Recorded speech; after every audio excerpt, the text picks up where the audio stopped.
آج کے سبق میں صاحب کتاب حضرت امام نووی رحمۃ اللہ علیہ قرآن حدیث کی روشنی میں ہمیں یہ بتانا چاہتے ہیں کہ جو بھی بات تم کسی کو نقل کرو پہلے اس کی مکمل تحقیق کر لیا کرو، اس لیے کہ بہت ممکن ہے کہ جس نے آ کر مجھے کوئی بات کہی وہ سچ ہے یا جھوٹ ہے۔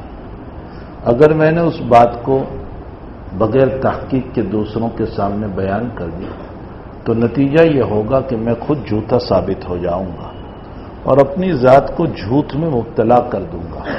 حق تعالی شان ہو قرآن کریم میں فرماتے ہیں لا تقف ما لیس لک بہ علم ان السمع والبصر والفؤاد کل اولئک کان عنہ مسئولا۔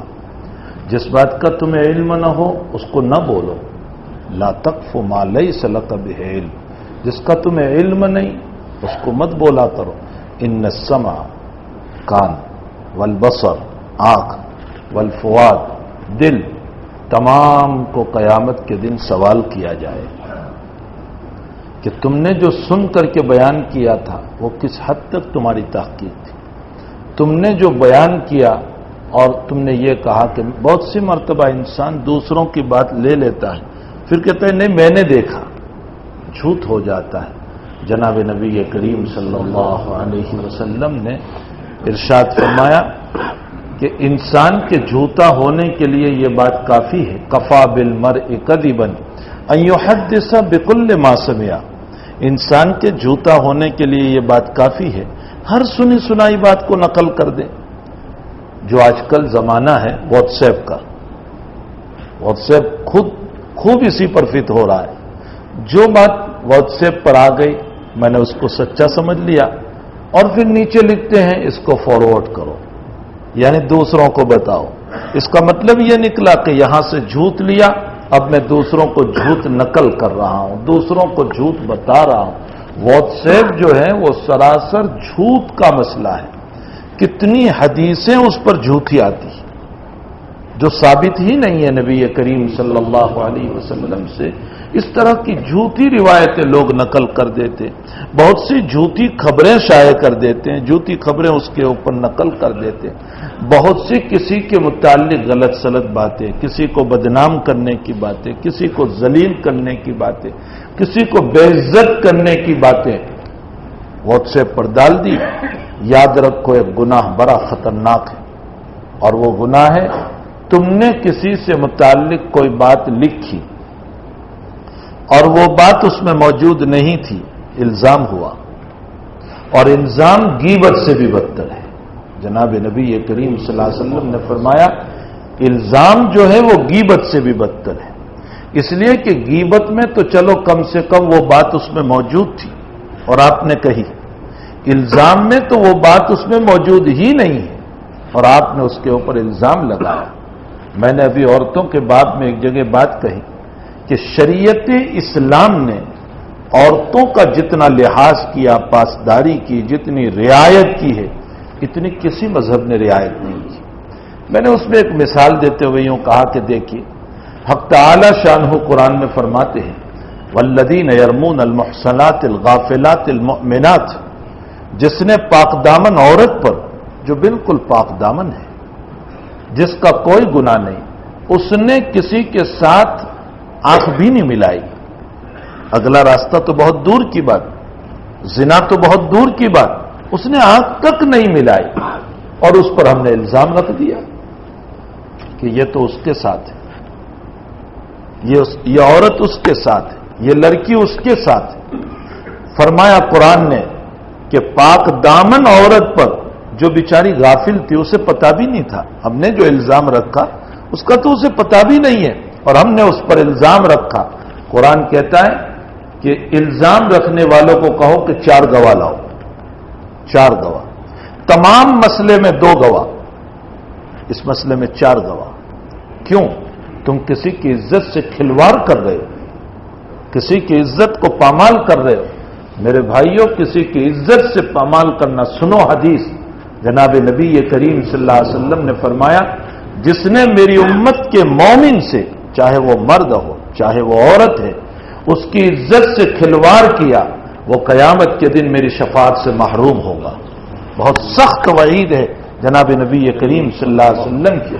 اور دوسری روایت میں حضرت نے ارشاد فرمایا جس نے کسی کی عزت سے کھلواڑ کیا حق تعالی شان ہو اس کی طرف قیامت کے دن نگاہیں شفقت نہیں فرمائیں گی. تو جب ایک عورت پر تم نے الزام رکھا، قرآن کہتا ہے 4 گواہ لاؤ اس پر. وہ 4 گواہ نہیں پیش کر سکا، فجلدوہم 80 جلدہ. قرآن کہتا ہے اس کو 80 کورے مارو. اگر اسلامی حکومت ہے اس کو 80 کورے مارو. فجلدوہم 80 جلدہ. اور اس سے سخت بات آگے قرآن کہہ رہا ہے وَلَا تَقْبَلُوا لَهُمْ شَهَادَةً أَبَدًا.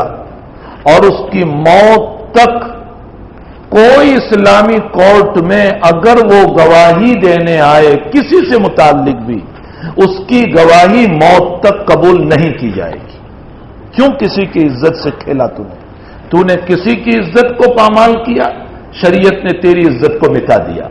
اب تیری گواہی اسلامی کورٹ اگر ہے اور تو کسی کا گواہ بن کر کے آیا، اللہ کہتا ہے اس کی گواہی کو قبول مت کرو. وَلَا تَقْبَلُوا لَهُمْ شَهَادَةً أَبَدًا. ظاہر سی بات ہے کہ ایک عورت پر الزام لگانے کے باب میں قرآن کتنی سخت وعید بیان کر رہا ہے. کیا اس سے بھی بڑھ کر عورت کو کسی مذہب نے عزت دی ہے؟ جو اسلام نے عزت دی ایک عورت کو، کسی اور مذہب نے، تمام مذاہب کو آپ پڑھ لو، اس میں الزام لگانے والوں کی کوئی سزا نہیں ہے. آپ تمام ویدوں کو پڑھ لو، رامائن اور مہابھارت کو پڑھ لو، انجیل اور تورات کو پڑھ لو، بائبل پڑھ لو، تمام کتابوں کو پڑھ لو. کسی کتاب میں کسی عورت پر الزام رکھا کوئی مسئلہ نہیں ہے. یہ اسلام ہے کہ جس نے پاک دامن عورت کو ذلیل کرنے پر اتنی سخت سزا بیان کی کہ اگر وہ ثابت نہیں کر سکا 80 کورے مارو اور موت تک اس کی گواہی قبول نہیں کی جائے گی. کہنے کا مطلب یہ ہے کہ اسلام میں عزت کی بڑی اہمیت ہے، بہت اہمیت ہے. کسی کی عزت سے کھلواڑ نہیں کرنا چاہیے. تو نبی اکرم صلی اللہ علیہ وسلم نے فرمایا کہ اگر تم سنی سنائی باتوں کو بیان کرو گے، اب واٹس ایپ پر اس کی بات سنی فوراً رکھ دی، اس کو سنا فوراً رکھ دیا، نہ معلوم کیا کیا سنا، اور اس کی عزت اس کے خلاف لکھتے ہی جا رہے. بدترین گناہ یہ ہے. کون سا؟ غیبت میں بدترین گناہ یہ ہے کہ تم نے کسی سے متعلق کوئی بات لکھ دی، جیسے واٹس ایپ پر لکھ دی. ایک تو زبان سے تم نے بیان کیا، وہ زبان سے بولا ہوا مسئلہ ختم. لیکن ایک تم نے لکھ دیا کسی سے متعلق برائی کو، جب تک وہ تحریر موجود رہے گی، وہ لکھان موجود رہے گا، ہر وقت تجھ پر غیبت کا گناہ اترتا رہے گا. چاہے ہم سوئے ہوں رات میں تو بھی اتر رہا ہے، اور ہم جاگتے ہوں تو بھی اتر رہا ہے، ہر وقت اترتا رہے گا. اب دنیا کیا ہے میں آپ کو بتاؤں. ہم نے واٹس ایپ پر کسی کی برائی رکھ دی، اچھا وہ ابھی تو کسی نے ڈیلیٹ کر دیا، لیکن لوگوں کے پاس پھر محفوظ کر لیا جاتا ہے. پھر جب وقت آتا ہے بعد میں، کبھی کوئی مسئلہ پیش ہوتا ہے تو اس کو نکالتے ہیں اور کسی نہ کسی مسئلے سے فٹ کرنے کی کوشش کرتے ہیں، جوائنٹ کرنے کی کوشش کرتے ہیں. اس کا مطلب یہ ہے کہ وہ لکھا ہوا مر نہیں گیا، ختم نہیں ہو گیا، کہیں نہ کہیں زندہ ہے. پھر نکالا جائے گا. ہر 2-4 برس میں جب اس کو زندہ کیا جائے گا، جب وہ زندہ ہوگا تب ہمارے اوپر غیبت کا گناہ اترتا چلا جائے گا. بہت احتیاط کریں ان باتوں سے، بہت احتیاط کریں میرے بھائیوں. شریعت صرف نماز کا نام نہیں، صرف روزوں کا نام نہیں، صرف زکوٰۃ کا نام نہیں، صرف حج کا نام نہیں، اچھے اخلاق کا نام بھی شریعت ہے. اچھے اخلاق کا نام. حضور پاک صلی اللہ علیہ وسلم نے فرمایا ما یوضع فی المیزان اثقل من خلق حسن. سنو نبی کا جملہ، ما یوضع فی المیزان اثقل من خلق حسن.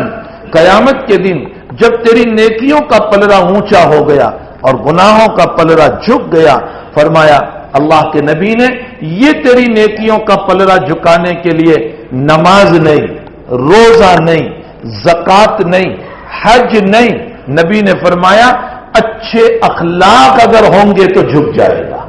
اچھے اخلاق، انسان کو اچھے اخلاق اپنانے کی ضرورت ہے۔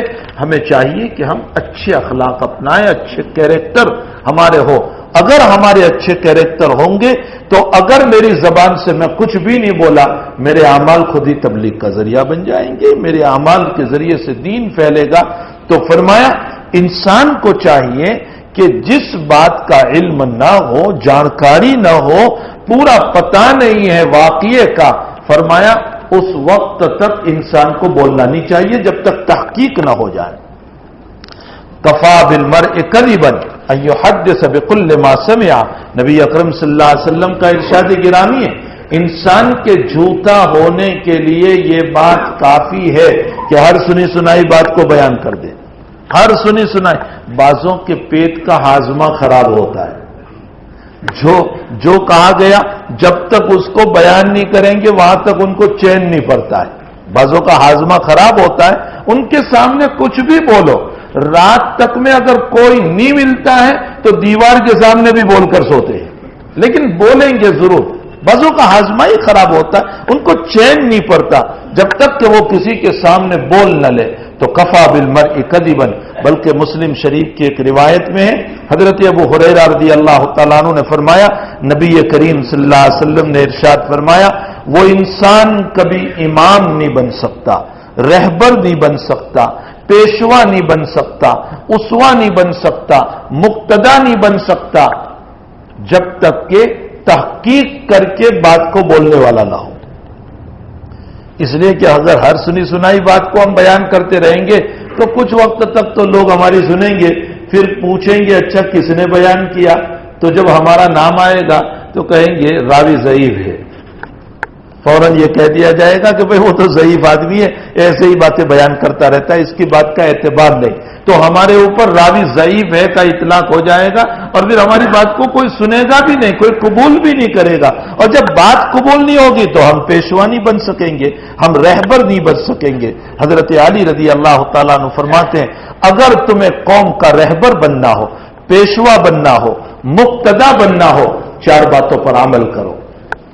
علی تھے، علی تو بہت بڑے آدمی، نبی اکرم صلی اللہ علیہ وسلم نے عجیب و غریب ارشاد علی کے باب میں فرمایا، وَأَقْضَانَا علی، ہم میں سب سے حضور کہہ رہے ہیں ہم میں سب سے بہتر فیصلہ کرنے والے علی ہیں۔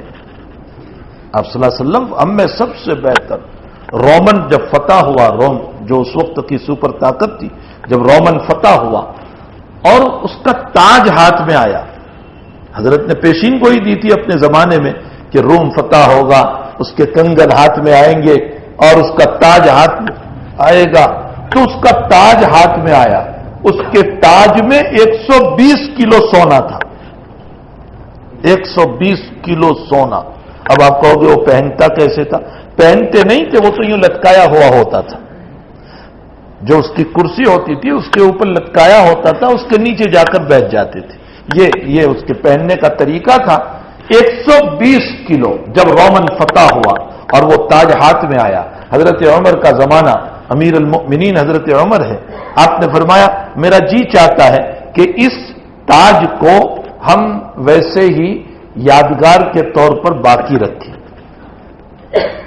جیسے میوزیم میں چیزیں باقی رکھی جاتی ہیں، ہم اس کو کہ ہم نے سپر طاقت کو فتح کیا تھا، اس کے لیے ہم اس تاج کو باقی رکھیں۔ تو صحابہ سے مشورہ کیا، اس لیے کہ یہ تو مال غنیمت ہے، تو ظاہر سی بات ہے کہ سب کی رائے کی ضرورت ہے۔ حضرت عمر نے سب سے مشورہ کیا، عبد الرحمن ابن عوف سے، سعد بن ابی وقاص سے، جو بڑے بڑے صحابہ تھے ان سب سے مشورہ فرمایا۔ اخیر میں حضرت علی سے پوچھا، حضرت علی رضی اللہ تعالیٰ نے فرمایا، حضرت اسلام کی یادیں باقی رکھی جاتی ہے، کفر کی یادیں باقی نہیں رکھی جاتی، یہ تو کفر کی نشانی ہے، اس کو باقی رکھ کے ہم کیا کریں گے؟ اسلام کی نشانی ہو تو اس کو باقی۔ حضرت عمر رضی اللہ تعالیٰ نے فوراً فرمایا، اقضانا علی، ہم میں بہترین فیصلہ کرنے والا علی ہے. تو حضرت علی رضی اللہ تعالیٰ نے فرمایا اگر تم امام بننا چاہتے ہو، پیشوا، قوم کے مقتدا، امام کا مطلب یہ مصلی کا امام نہیں، قوم کا مقتدا، قوم کے بڑے، قوم کے رہبر اگر تم بننا چاہتے ہو 4 صفات اپناؤ. یاد رکھو ان 4 صفات کو. فرمایا ہنسنا کم کیا کرو، ہر وقت مذاق کرتے رہو گے، ہر وقت ہنسی مذاق میں لگے رہو گے، تمہارا وقار ختم ہو جائے گا.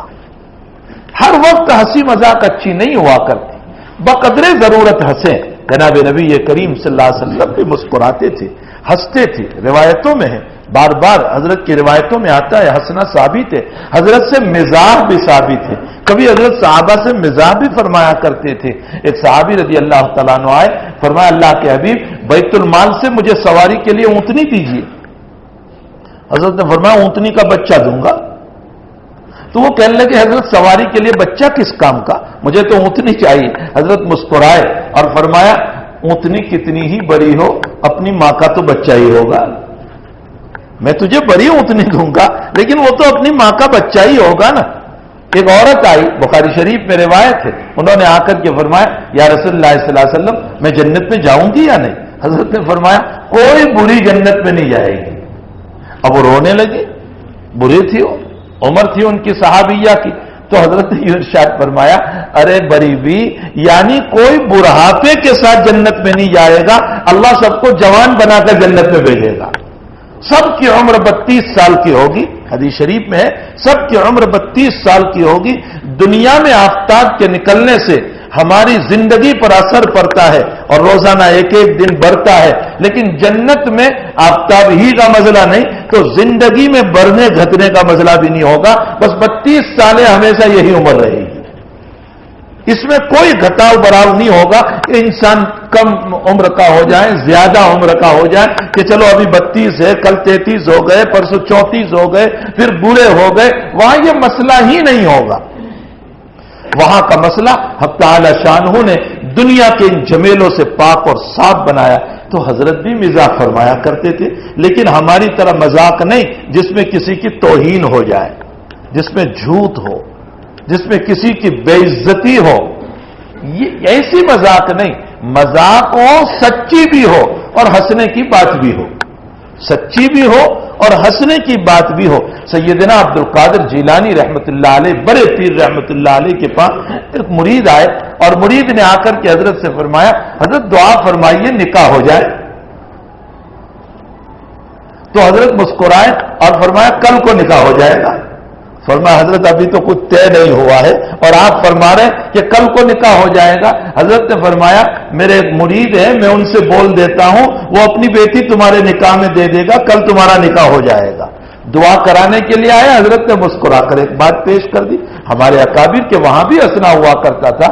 ایک صاحب نے امام ابو حنیفہ رحمۃ اللہ علیہ سے سوال فرمایا کہ حضرت میدان جہاد ہے اور دشمن سامنے ہے اور میں اس کو تیر مارنا چاہتا ہوں اور اس نے مسلمان کے ایک چھوٹے سے بچے کو پکڑ لیا ہے، سامنے کر لیا ہے. اب میں تیر مارتا ہوں تو مسلمان بچے کو لگتا ہے، اس لیے کہ وہ یوں کر دیتا ہے، ڈھال بناتا ہے. میں تیر ماروں یا نہ ماروں؟ امام صاحب نے فرمایا بسم اللہ بول کر تیر مار، دشمن کو لگا تو کامیاب اور بچے کو لگا تو شہید ہو جائے گا. تو پلٹ کر اس آدمی نے سوال کیا کہ حضرت اس نے نبی کو پکڑ رکھا ہے، یعنی نبی کریم صلی اللہ علیہ وسلم کو اس نے پکڑ رکھا ہے، اب میں تیر مارتا ہوں تو نبی کو لگتا ہے تو ماروں یا نہ ماروں؟ تو امام صاحب نے مسکرا کر فرمایا جب نبی موجود ہے تو مجھے کیوں پوچھ رہا ہے، نبی ہی سے پوچھ لینا. حضرت نے فرمایا نبی ہی سے پوچھ لینا. کیوں؟ اس لیے کہ یہ سوال بیکار تھا، عبث تھا. نبی علیہ السلام کی نبوت تو ختم ہو گئی، اب کوئی نبی ہی آنے والا نہیں ہے کہ یہ سوال پیدا ہو. ظاہر سی بات ہے کہ ایسا سوال نہیں کرنا چاہیے جو سوال عبث ہو، بیکار ہو. آج کل ہمارے کچھ سوالات ایسے ہی ہوتے ہیں، زندگی میں کبھی پیش آنے والے نہیں ہوتے، ایسے سوالات لوگ کر لیا کرتے. کسی نے حکیم الامت حضرت اقدس تھانوی رحمۃ اللہ علیہ سے سوال کیا کہ حضرت یزید پر لعن طعن کرنا کیسا ہے؟ سوال یہ کیا کہ یزید پر لعن طعن کرنا کیسا ہے؟ تو حضرت نے یوں فرمایا کہ بھائی یزید پر لعن طعن سے تجھے کیا ملے گا؟ پھر حضرت نے آگے یوں فرمایا قیامت کے دن اللہ تجھے یہ نہیں پوچھے گا کہ تو نے یزید پر لعنت کی تھی یا نہیں کی تھی، لیکن اللہ ضرور تجھے یہ پوچھے گا کہ حضرت حسین کی قربانیوں پر اپنے آپ کو ڈالا تھا یا نہیں ڈالا تھا؟ اور پھر حضرت نے مسکراتے ہوئے فرمایا کہ اگر اللہ تجھے پوچھ لے کہ تو نے یزید پر لعن طعن کیا تھا یا نہیں تو کہہ دینا اشرف علی کو فتویٰ پوچھا تھا بتایا نہیں، میں اللہ سے نمٹ لوں گا۔ بتانے کا مقصد یہ ہے کہ بیکار کے سوال نہ کیا کرو، زندگی میں جن سوالوں سے کوئی فائدہ نہیں ایسے سوالوں سے احتیاط کرنا چاہیے، ایسے